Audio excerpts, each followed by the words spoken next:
Hello friends, welcome back to my channel knowledge spot. और आज का हमारा टॉपिक है सेल। जब हम अपने आसपास देखते हैं तो हम दो चीज़ों को डिफरेंशिएट करते हैं। एक होता है लिविंग थिंग्स और एक होता है नॉन लिविंग थिंग्स। तो हम इस चीज़ को डिफरेंशिएट कैसे कर सकते हैं कि कौन सा लिविंग थिंग है और कौन सा नॉन लिविंग थिंग है। तो इसके पीछे एक सबसे छोटी चीज़ जो इम्पोर्टेंट होती है कि क्या लिविंग थिंग है और क्या नॉन लिविंग थिंग है, इनको डिफरेंशिएट करने में, दैट इज सेल। सेल को हम क्या कहते हैं?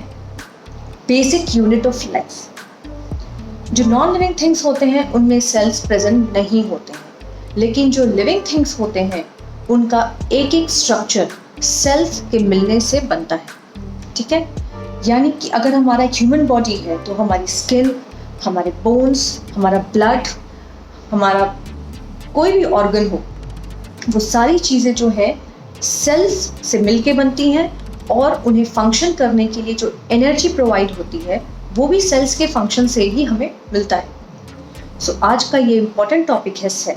पर इस सेशन में हम लोग सिर्फ प्रोकैरियोटिक सेल्स को आज पढ़ेंगे। नेक्स्ट सेशन में मैं इसमें यूकैरियोटिक सेल्स को इंक्लूड करूँगी। तो ठीक है, चलिए आज का हम टॉपिक स्टार्ट करते हैं। तो चलिए फ्रेंड्स, आज हम प्रोकैरियोटिक सेल्स के बारे में पढ़ना शुरू करते हैं। उससे सेल्स को पढ़ने से पहले हम सेल की खोज किसने की या उसकी थोड़ी बहुत हिस्ट्री के बारे में भी जान लेते हैं।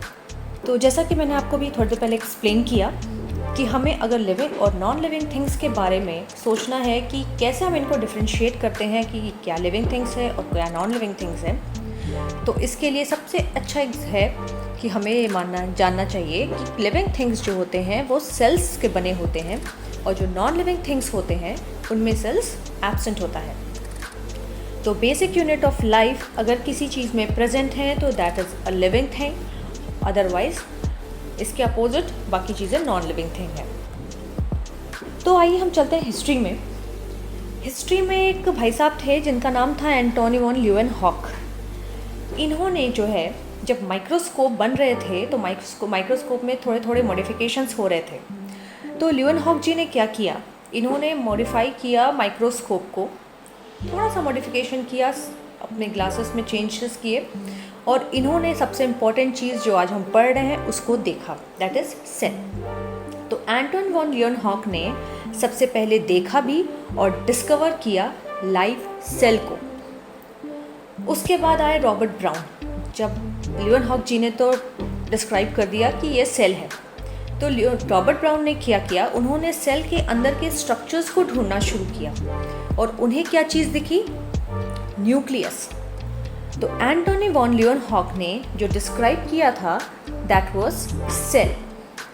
इन्होंने सेल ढूंढा था, लेकिन रॉबर्ट ब्राउन ने क्या ढूंढा था? उन्होंने ढूंढा था न्यूक्लियस। इसे आप याद कर सकते हो कि एंटोनी वॉन ल्यूवेनहॉक ने ढूंढा था सेल और रॉबर्ट ब्राउन ने ब्राउन ने ढूंढा था न्यूक्लियस। ठीक है, जब सेल ढूंढ लिया, न्यूक्लियस ढूंढ लिया, तो फिर इस पे रिसर्चेस होने स्टार्ट हुए। सबने रिसर्चेस किए और दो और ऐसे लोग थे जिन्होंने सेल थ्योरी दी। एक थे हमारे बॉटनिस्ट मैथियस श्लाइडन, जिन्होंने 1838 में बॉटनिस्ट थे, तो इन्होंने किस पे काम किया? प्लांट्स पे। और दूसरे थे जूलॉजिस्ट जिनका नाम था थियोडोर श्वान। इन्होंने 1839 में एनिमल सेल के ऊपर काम किया। तो मैथियस श्लाइडन जो बॉटनिस्ट थे, उन्होंने प्लांट्स को देखा, जब उनके सेल्स को देखा तो उन्होंने क्या बताया कि प्लांट्स जो हैं वो डिफरेंट काइंड्स ऑफ सेल्स के बने होते हैं और उनके प्लांट्स के सारे टिश्यूज़ जो होते हैं वो सारे सेल्स के मिलने पर बनते हैं। सेम चीज़ यही जूलॉजिस्ट आपने भी देखा। उन्होंने क्या देखा कि थियोडोर श्वान ने क्या देखा कि सेल्स जो हैं उनका एक अपना आउटर लेयर होता है, वो एक कवरिंग में होते हैं। ठीक है, जिसे आज की डेट में हम लोग प्लाज्मा मेम्ब्रेन के नाम से जानते हैं। तो इन्होंने दोनों ने मिलकर एक थ्योरी दी, दैट इज सेल थ्योरी। ये एग्जैक्ट थ्योरी तो नहीं थी, इनका हाइपोथेसिस था, यानी इन्होंने एक प्रोविजनल थ्योरी दी थी कि सेल थ्योरी में इन्होंने बताया कि हमारे जितने भी एनिमल्स हैं, जितने प्लांट्स हैं, उनकी जो बॉडीज़ होती हैं वो सेल्स और उनके प्रोडक्ट्स से मिलके बनती है। It was a hypothesis.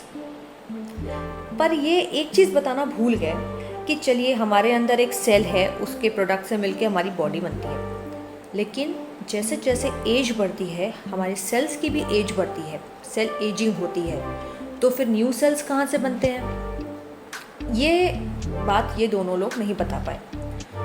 तो उसके बाद हमारे तीसरे महारथी आए जिनका नाम था रडोल्फ विर्काउ। इन्होंने 1855 में सेल थ्योरी को थोड़ा सा मॉडिफाई कर दिया। इन्होंने ये बता दिया कि नए सेल्स कहाँ से बनते हैं। बाकी चीज़ें तो सेम थी, जो पूरा हाइपोथेसिस था, पुराना हाइपोथेसिस सेल थ्योरी की थी, वो सेम थी, बस इन्होंने एक पॉइंट इसमें ऐड कर दिया, मॉडिफाई कर दिया उसको, कि सारे लिविंग ऑर्गेनिजम्स जो होते हैं वो सेल्स और उसके प्रोडक्ट से मिलकर ही बनते हैं, लेकिन जो नए सेल्स होते हैं वो पुराने सेल से ही बनते हैं।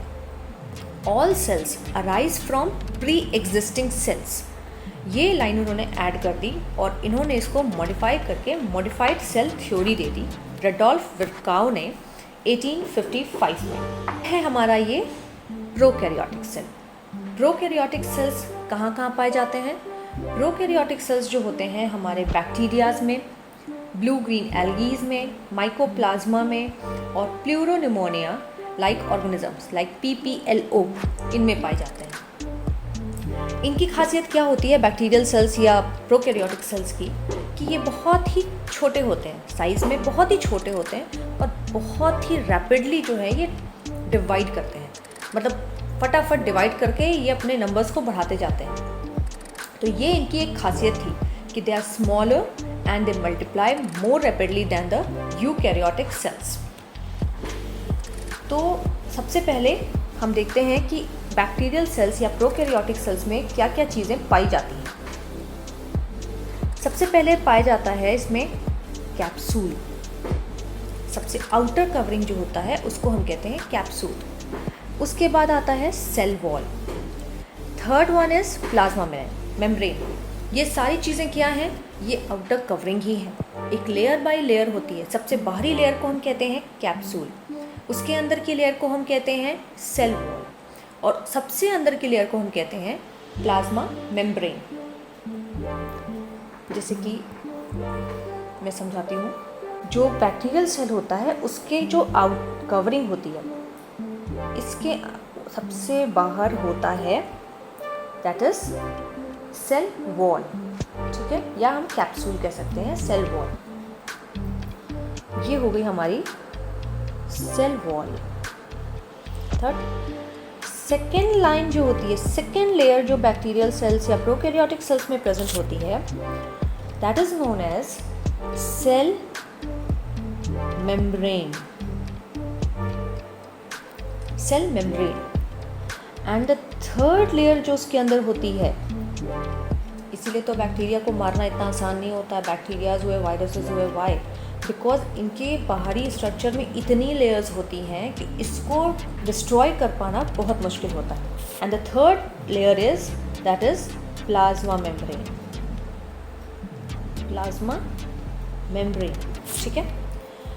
अब इनकी अलग अलग एक खासियत होती है। जो बाहरी होता है हमारा सेल वॉल, जिसको हम सेल वॉल जो होता है, इस सेल वॉल की खासियत क्या होती है कि ये सेल वॉल जो होता है ये हमारे जो बैक्टीरिया का जो सेल है उसके शेप को डिटरमाइन करता है और बैक्टीरिया को एक सपोर्ट देने का काम करता है। ये सेल वॉल का क्या रोल होता है कि बैक्टीरिया सेल, क्योंकि बैक्टीरिया के सेल क्या होते हैं, राउंड भी हो सकते हैं, स्फेरिकल हो सकते हैं, ओवल हो सकते हैं, तो ये सारे शेप डिटरमाइन कैसे होते हैं? सेल वॉल की मदद से।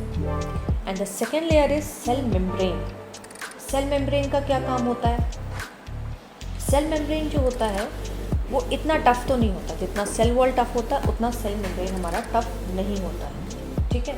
And third layer is plasma membrane. ये क्या होते हैं? Selective permeable. सेलेक्टिव परमिएबल का मतलब होता है कि इसके अंदर से कुछ चीज़ें हैं जो इसके क्रॉस करके साइटोप्लाज्म में जा सकती हैं। तो ये 3 स्ट्रक्चर होते हैं हमारे सेल के, और इसके अंदर क्या होता है, दैट इज़ साइटोप्लाज्म। साइटोप्लाज्म के अंदर ही फिर सारे ऑर्गेनेलीज डिस्पर्स्ड रहते हैं। तो एक ये बेसिक स्ट्रक्चर है हमारे प्रोकैरियोटिक सेल का, जिसमें 3 लेयर्स होती हैं outer covering, that is cell wall, cell membrane and plasma membrane, और फिर उसके अंदर आता है साइटोप्लाज्म। तो जैसे ये बैक्टीरियल सेल हमारा दिख रहा है, इसमें क्या है, capsule, cell wall, plasma membrane, उसके अंदर ये जो अंदर येलोइश पार्ट दिख रहा है दैट इज साइटोप्लाज्म, और साइटोप्लाज्म के अंदर जो होते हैं ये पर्पल कलर में जो दिख रहा है दैट इज न्यूक्लियस, यानी कि बैक्टीरिया का डीएनए। ठीक है, ये न्यूक्लियस पाया जाता है। ये एक जेनेटिक मटेरियल है, लेकिन यूकैरियोटिक एंड प्रोकैरियोटिक में डिफरेंस क्या होता है कि इसका जो जेनेटिक मटेरियल होता है इसके बाहर कोई कवरिंग नहीं होती, यानी कोई न्यूक्लियर मेम्ब्रेन नहीं होती।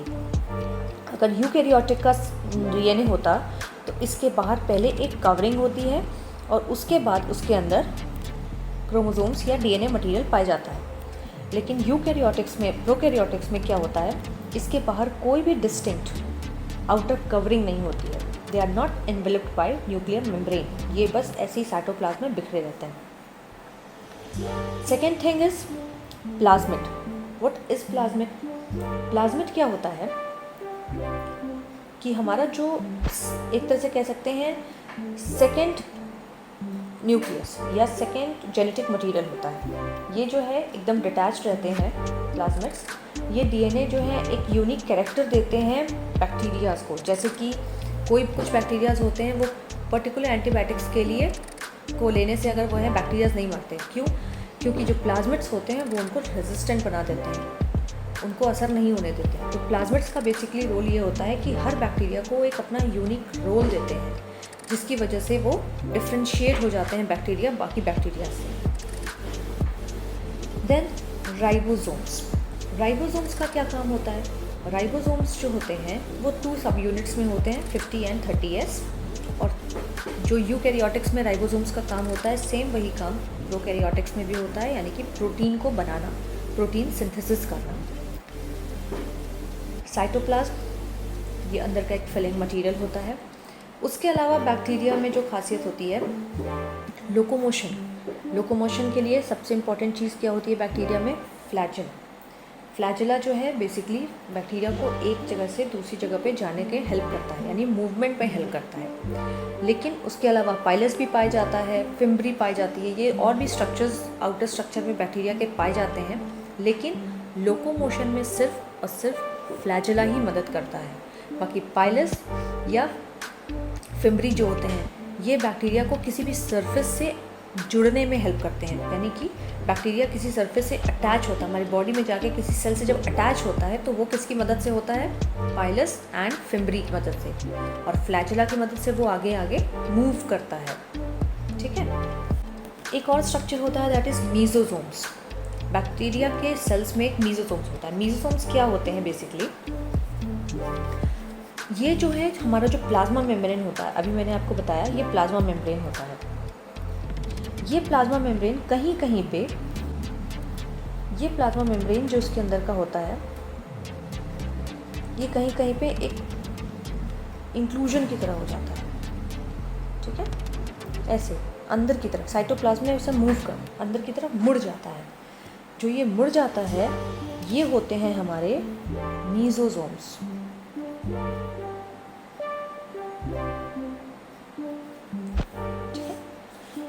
तो ये एक तरह के इंक्लूजन्स होते हैं या एक्सटेंशंस होते हैं प्लाज्मा मेम्ब्रेन के, जो कि सेल के अंदर होता है। ये किस किस फॉर्म में पाए जाते हैं?